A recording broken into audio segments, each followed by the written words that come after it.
देश में लगातार तीसरे दिन कोरोना के नए केस 2 लाख के पार पहुंचे हैं और आज 2,34,000 से ज्यादा नए मामले सामने आए हैं। 1,300 से ज्यादा मरीजों की मौत हुई है। दूसरी ओर इतनी बड़ी तादाद में कोरोना केस आने की वजह से अस्पताल में बेड कम पड़ गए हैं और महाराष्ट्र में ऑक्सीजन की कमी की चुनौती हो गई है। चुनौती से महाराष्ट्र जूझ रहा है, ये चुनौती जिसके लिए बाकायदा प्रधानमंत्री से भी उद्धव ठाकरे ने बात की। महाराष्ट्र में 1200 मीट्रिक टन ऑक्सीजन का उत्पादन हो रहा है, जिसमें से फिलहाल 960 मीट्रिक टन का इस्तेमाल कोरोना मरीजों के लिए किया जा रहा है। इस बीच मेडिकल जर्नल द लैंसेट की रिपोर्ट से हाहाकार मच गया है। रिपोर्ट में कहा गया है कि कोरोना हवा के जरिए भी फैल रहा है। कुछ तथ्य भी इसके समर्थन में रिपोर्ट में दिए गए हैं, जिसके बाद अब कोरोना को लेकर और कई चिंताएं बढ़ती हुई नजर आ रही हैं।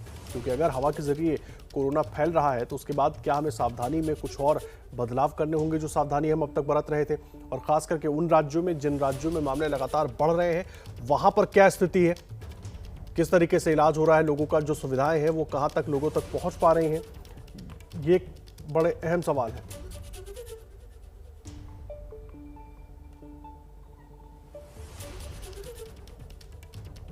और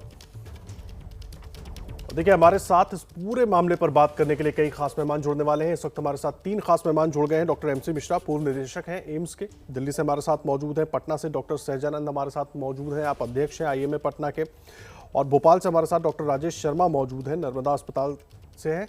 आप तीनों का बहुत बहुत स्वागत है। डॉक्टर एमसी मिश्रा, चर्चा की शुरुआत मैं आपसे करना चाहूँगा। मेरा सीधा सवाल ये है कि जिस तरीके से कोरोना के मामले बढ़ते जा रहे हैं, आज जो आंकड़ा आया है वो हमारे पिछले जो टॉपेस्ट आंकड़े थे उनको भी पार कर गया है।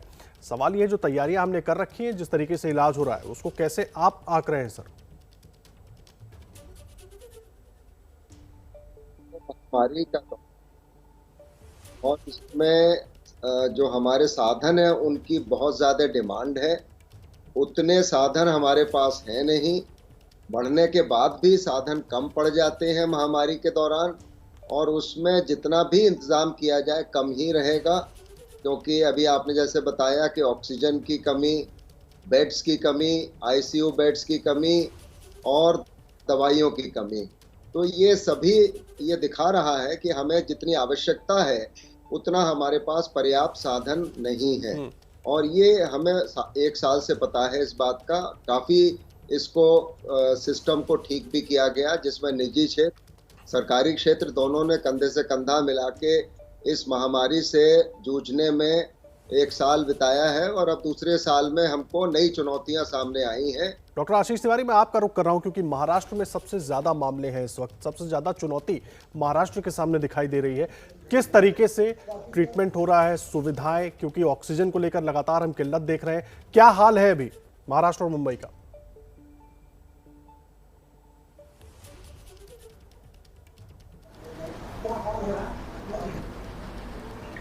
आप मेरी आवाज सुन पा रहे हैं? जी जी डॉक्टर तिवारी बोलिए। आप मेरी आवाज सुन पा रहे हैं? जी, आपकी आवाज हम तक आ रही है डॉक्टर आशीष तिवारी, अपनी बात रखिए। अच्छा, ठीक है। देखिए, महाराष्ट्र का वही हाल है जो दूसरे स्टेट्स का हो चुका है। हाल तो बुरा है। हर रोज मेरे पास 8 से 10 कॉल सुबह सुबह आ जाती हैं। बेड नहीं है, ऑक्सीजन नहीं है, रेमडेसिविर के इंजेक्शन नहीं है। तो ये सब अरेंज करते करते सुबह से शाम तक हमें डिफरेंट कॉन्टेक्ट को यूज करना पड़ता है। यानी कि जो कोविन जो वॉर रूम बीएमसी का बना है वो अपनी पूरी ताकत से काम कर रहा है। इसके बाद भी वो पूरी तरह से व्यवस्थाओं को मेंटेन नहीं कर पा रहा है। इसका कारण सिर्फ ये है कि जितनी व्यवस्थाएं हमारे पास हैं, डिमांड उससे कहीं ज्यादा है। और बहुत सारे लोग अभी होम क्वारंटीन या होम आइसोलेशन में हैं, जो कि इंतजार कर रहे हैं कि कब बेड मिले, कब हॉस्पिटल जाएं। और इसमें चिंता की बात यह है कि जो होम आइसोलेशन में पेशेंट्स हैं, उसमें कई ऐसे पेशेंट हैं जिनको वेंटिलेटर या आईसीयू की जरूरत है, लेकिन नहीं मिल पा रहा है, इसलिए उनको घर में ही रहना पड़ रहा है। किसी तरह ऑक्सीजन का सिलेंडर इस्तेमाल अरेंज हो पाए तो उसको घर पे लगा के ऑक्सीजन लगा के और मेडिकल केयर में घर पे ही इलाज चल रहा है। तो स्थिति तो विकट है। संसाधन जितने बने थे वो सब बहुत कम पड़ गए। इमीडिएट इसको एस्केलेट करने की जरूरत है। जब तक ये स्केल नहीं होगा तब तक ये स्थिति सुधरने वाली नहीं है।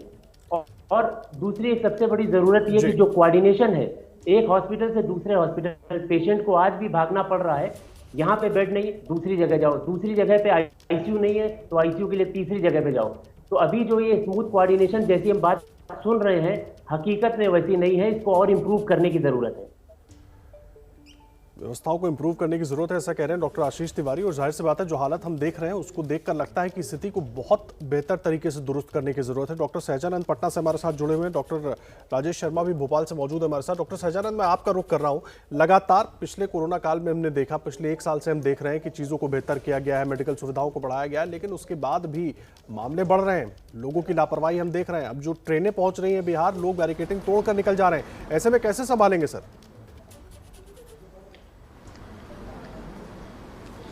अभी संभालना बहुत डिफिकल्ट है। देखिए, अभी जिस तरह का स्ट्रेन आया है वायरस का, बहुत डिफरेंट स्ट्रेन है। ये वर्चुअली एयर बॉन्ड है, एयर से आ रहा है। इसमें कभी भी किसी आदमी को सफ़र कर सकता, कोई भी आदमी इसमें सफ़र कर सकता है। तो इससे बचाव का, इससे बचने का एक ही उपाय है कि यदि थोड़ा भी सिम्टम आए और घर में ऑक्सीमीटर रखो, और ऑक्सीमीटर रख करके देख लिया कि 90 से ऊपर है तो कोई घबराने की बात नहीं है, 90 से नीचे है तो आपको किसी हॉस्पिटल में जल्द से जल्द भर्ती होना होगा।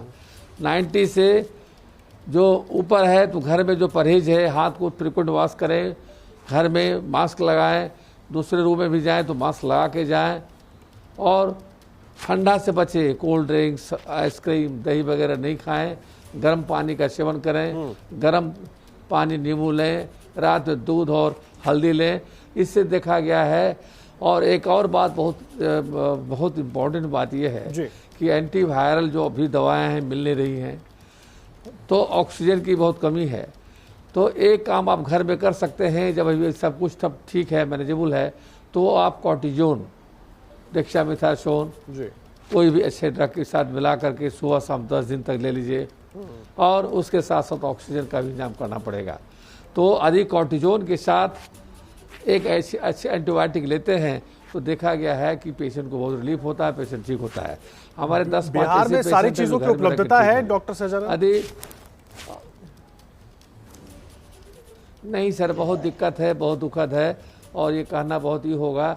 ऑक्सीजन जो बड़े बड़े हॉस्पिटल है किसी तरह से मैनेज कर पा रहा है, मिल रहा है, लेकिन जो 50 बेड का हॉस्पिटल है, 40 बेड का हॉस्पिटल है, जो माननीय मंत्री और हमारे प्रत्यामृत जी ने कहा था इन लोगों को हम क्लिनिकल एस्टेब्लिशमेंट एक्ट से बाहर रखेंगे, जिस तरह से आपका हरियाणा में है, जिस तरह से और बाहर है। लेकिन अभी तक हो क्या रहा है कि इन लोग अस्पताल, जो छोटे हॉस्पिटल्स हैं, उसमें ऑक्सीजन नहीं दिया जा रहा है।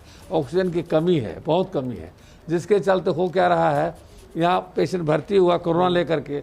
अच्छा, आज हो क्या गया, गवर्नमेंट के रिक्वेस्ट पर, माननीय चीफ मिनिस्टर जी के रिक्वेस्ट पर, हेल्थ मिनिस्टर के रिक्वेस्ट पर, हमने किया क्या कि हर हॉस्पिटल में, हर प्राइवेट हॉस्पिटल में 5-10 बेड कोरोना का हमने करवाया। तो कोरोना पेशेंट को लोग तो भर्ती कर लिया, ऑक्सीजन है ही नहीं। इस हॉस्पिटल से उस हॉस्पिटल, उस हॉस्पिटल से उस हॉस्पिटल, दौड़ते दौड़ते पेशेंट और सीरियस हो जाता है और पेशेंट का लाइफ खतरे में पड़ जाता है। तो सबसे बड़ी बात यह है कि आपको ऑक्सीजन का अवेलेबिलिटी करवाना पड़ेगा, और हर हॉस्पिटल में, छोटे बड़े अस्पताल में, इसलिए कि हर हॉस्पिटल में जितना गवर्नमेंट का बेड है उससे ज़्यादा बेड हमारे प्राइवेट हॉस्पिटल्स में है। तो प्राइवेट हॉस्पिटल्स में यदि ऑक्सीजन अवेलेबल आप करवाते हैं तो हमारा रिकवरी रेट और बेटर होगा, नहीं तो इतना बदतर हालत हो जाएगा हमारे बिहार का, जो आप इमेजिन नहीं कर सकते। डॉक्टर सहजानंद को सुन रहे हैं आप, जो स्थितियां अभी बनी हुई हैं बिहार में, पटना में, उसके बारे में वो सीधे तौर पर जानकारी दे रहे हैं। देश के जाने माने डॉक्टर्स इस वक्त एबीपी न्यूज पर मौजूद हैं, उनको सुनना आपके लिए बहुत जरूरी है। एक तो क्या स्थिति है उस पर वो जानकारी दे रहे हैं, और बचाव के क्या इस दौर में तरीके हो सकते हैं उस पर जानकारी दे रहे हैं। डॉक्टर राजेश शर्मा, मैं आपका रुख कर रहा हूँ, भोपाल से डॉक्टर राजेश शर्मा हमारे साथ जुड़े हुए हैं। मध्य प्रदेश में भी स्थिति खराब है सर, भोपाल से जो तस्वीरें आ रही हैं वो बहुत डराने वाली हैं। किस तरीके से जो व्यवस्थाएं हैं, जो सुविधाएं मिल जानी चाहिए, क्या वो सब कुछ वहां पर संभव हो पा रहा है सर?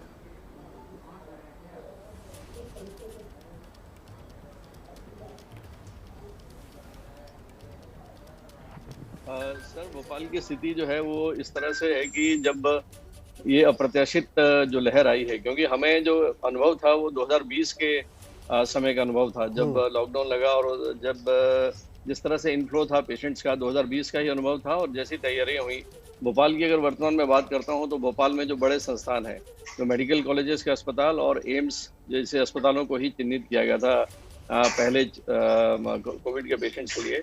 फिर संख्या बढ़ती गई, उसके बाद जो है जो प्राइवेट हॉस्पिटल्स हैं उन सबको एक शासन का आदेश है कि आपको 10% बेड जो है वो आपको कोविड में देने हैं।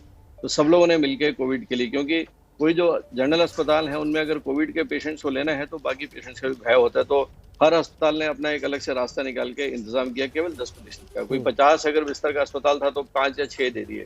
लेकिन इस अप्रत्याशित लहर में ये बिल्कुल भी ये ऊंट के मुंह में जीरा जैसे होता है वैसे स्थिति साबित हो रही है, क्योंकि नंबर ऑफ पेशेंट जो है बहुत जल्दी संक्रमित हो रहे हैं। समहाउ ये वक्त बताएगा कि ये जो वायरस है ये हल्का होने के कारण बहुत जल्दी फैल रहा है और पूरे के पूरे परिवार जो है ग्रस्त हो रहे हैं। और ये भी देखने में आ रहा है कि इसकी संक्रमणशीलता तो ज्यादा ही है, लेकिन मारक क्षमता भी पहले वाले से कहीं ज्यादा है। यंग पॉपुलेशन कहीं ज्यादा प्रभावित हो रही है और पीसीआर जो टेस्ट करते हैं उसकी भी जो है भीड़ ज्यादा होने के कारण पीसीआर की रिपोर्ट नहीं आ पा रही है। HRCT जो है एक ऐसा मापदंड साबित हो रहा है जिसमें कि HRCT को लेके कोविड निमोनिया है, इसमें विचित्र किस्म के अनुभव भी देखे जा रहे हैं, जो ऑब्जर्वेशन भी देखे जा रहे हैं कि कहीं पीसीआर नेगेटिव है फिर भी कोविड निमोनिया जो है रेडियोलॉजिकली पॉजिटिव है। लेकिन हाँ, भोपाल शहर की बात करते हैं तो भोपाल में चूंकि आसपास से सारे के सारे पेशेंट आते हैं तो भोपाल की स्थिति भी बाकी प्रदेश के से कम नहीं है, जहाँ पे डिमांड एंड सप्लाई के खेल में जो है सब चीजें अभी अवस्था में है। लेकिन मेरे को लगता है कि काफी सुधार हो रहा है। जिस तरीके से ऑक्सीजन की बात अगर करते हैं तो ऑक्सीजन की सप्लाई फिलहाल बनी हुई है। मैं एक प्राइवेट हॉस्पिटल चलाता हूँ दो तीन जिलों में, तो फिलहाल हमें अभी फिलहाल जो है प्राइवेट में ऑक्सीजन की कोई परेशानी फिलहाल अभी तक महसूस नहीं हुई। लेकिन हाँ, जो खपत है वो कम से कम 3 गुना 4 गुना कहीं ज्यादा बढ़ी हुई है। तो हम लोगों ने जो है एटलीस्ट रूटीन के जो ऑपरेशंस हैं उनको हमने थोड़ा स्थगित किया है ताकि ऑक्सीजन बचा सकें। और कुछ और प्राइवेट एजेंसियां भी हैं, वहां से भी उन्होंने शुरुआत की है कि हम ऑक्सीजन के सिलेंडर्स भर सकें। इंडस्ट्रियल ऑक्सीजन जो है फिलहाल बंद पड़ी हुई है, तो ऑक्सीजन अवेलेबल है, लेकिन जो छोटे अस्पताल जो केवल सिलेंडर्स पे निर्भर करते हैं।